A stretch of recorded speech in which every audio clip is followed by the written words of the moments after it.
It is.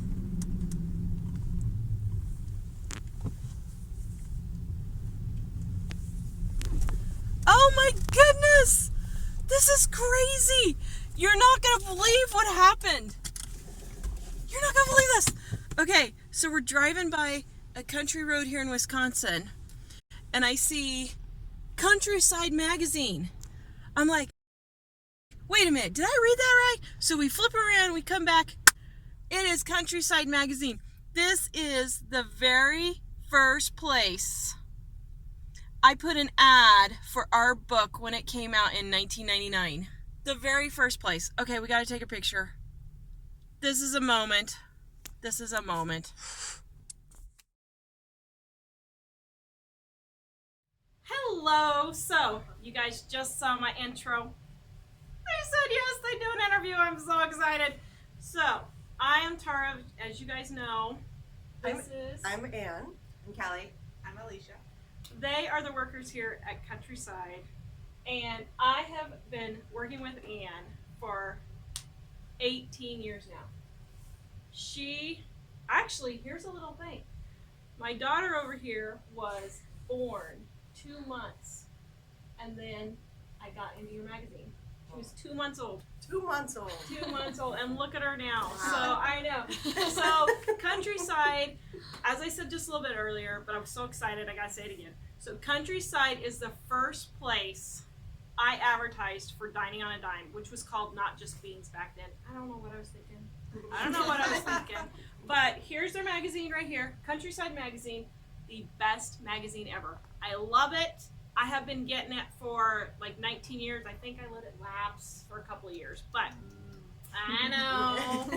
But I love this magazine. And then they also have, in case you guys are wondering, they have Backyard Poultry, Dairy Goat Journal, which is going to be Goat Journal, and Sheep. So all you guys who are homesteaders or homesteaders wannabe, you need to check these out because they have really good information. And I keep all my back issues, so if the zombie apocalypse ever happens, I'm prepared. I can take care of things. See, I'm ready. So, all right. So tell me a little bit about your magazine. When did it get started? How did it get started? Let's start with that. J.D. Bellinger was the founder. It was in 1969. And he did all the homesteading that we talk about. Yeah. Raising pigs, hogs, and the chickens, the goats, everything.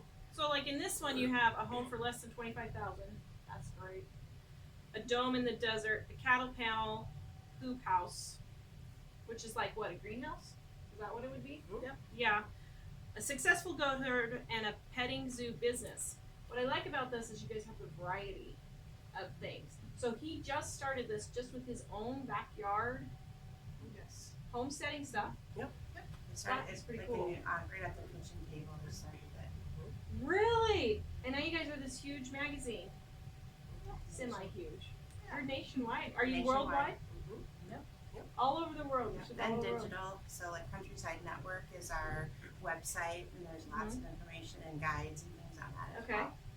So you guys ship out the magazine, but it's not every month. So is it every 3 months? I can't remember. Every other month. Okay. And then you are here in Medford, Wisconsin. I just couldn't believe it. So Ellie and I are on our way home.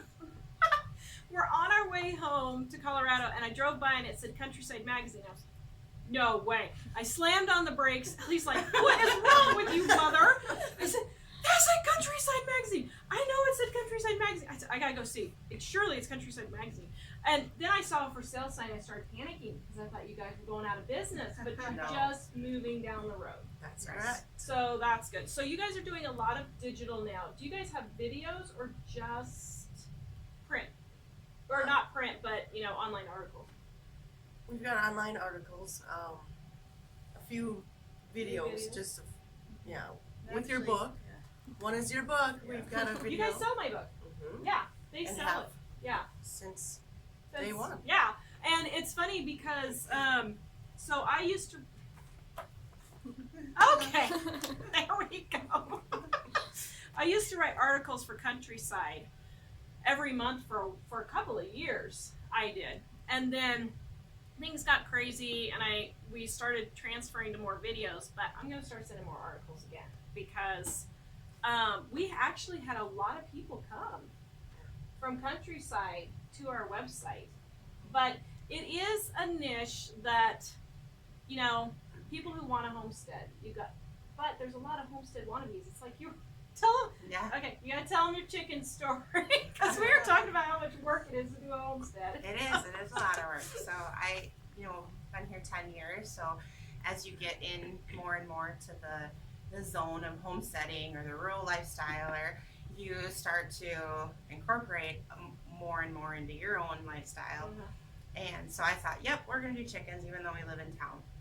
So we can have 4 in town here in Medford. You have to get a permit. And so I got the coop and the mealworms and the fun signs and actually even rubber boots and everything but the chickens I had.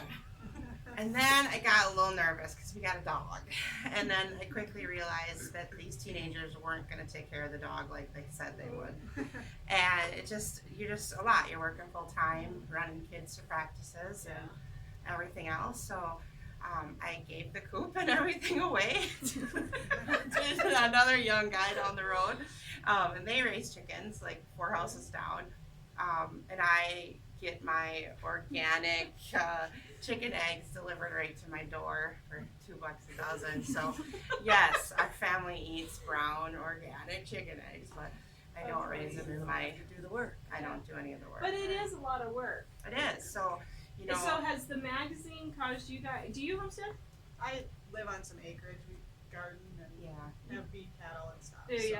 So okay, so you have these. How much work is it to do this? Because people think they're going to get a homestead and it's just going to be like, oh, an hour here, an hour there. But Well, if you share it with your husband, it's not too bad. He takes care of the gross stuff, and I do the you do the canning fun and stuff. Yeah. So how many hours do you think you spend maintaining? How many acres do you guys have? We have 11. 11. How many Right. hours do you think you spend maintaining everything? Not too many, a few a week. That's not bad. With lawn mowing and stuff like Yeah. that. And in the summer, it's more because of the gardening. But Yeah. And it's kind of an ebb and flow thing, I noticed, because we're not homesteaders right now. We're in the suburbs now because we're tired.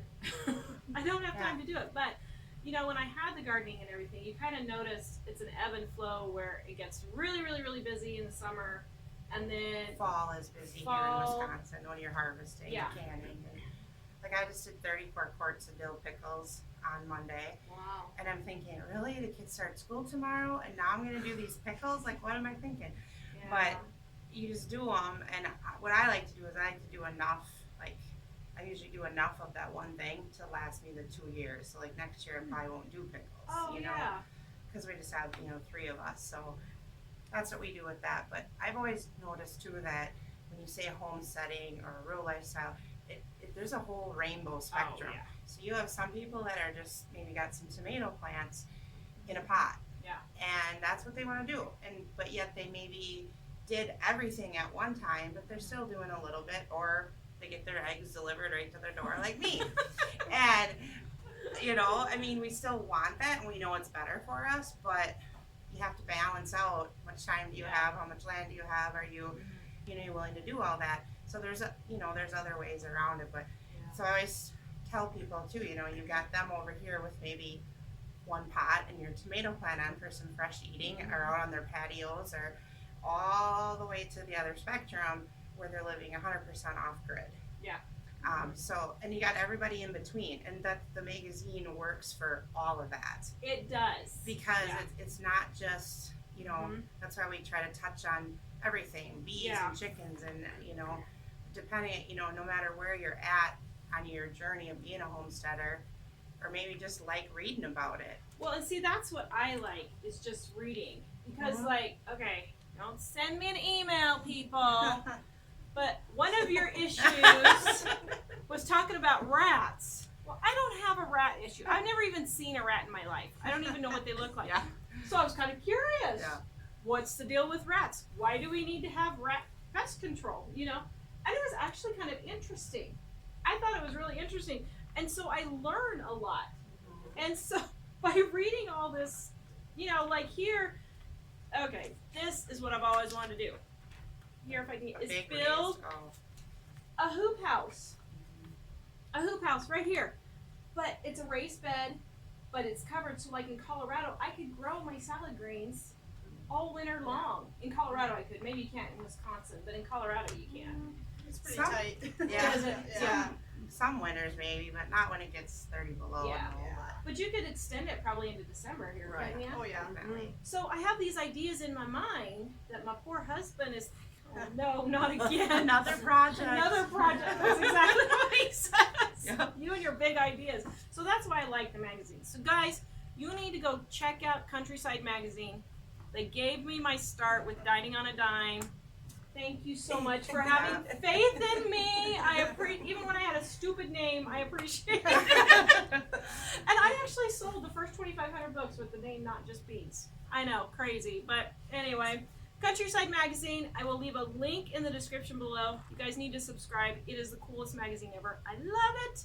I will see you guys next time. Please visit us at livingonadime.com. Bye. Thoughts?